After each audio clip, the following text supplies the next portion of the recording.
хаттын зургууд дээр тийм нэмхэн симхи материалаар ингээд ороосон байгаад үс халзан тийм ээ. Тэгэхээр энэ одоо рубрикийн одоо бас ажиглаж тэмдэглэсэн тэмдэглэлийг бол яхахгүй энэ дээр бас харуулсан.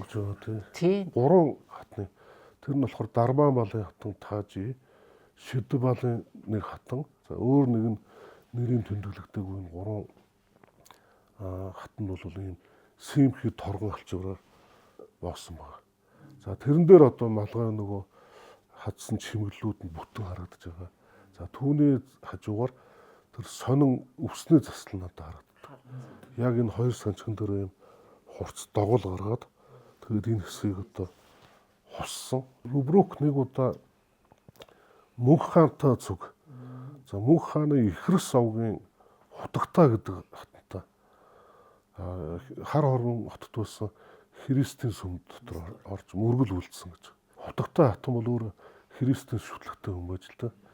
Тэгээд малгайгаа тайлсан гэж. Тэгэхэд одоо ийм хачин маягаар хожгорч юм шигтэй өвсөө хуссан байхыг одоо харлаа гэд ингэж бичсэн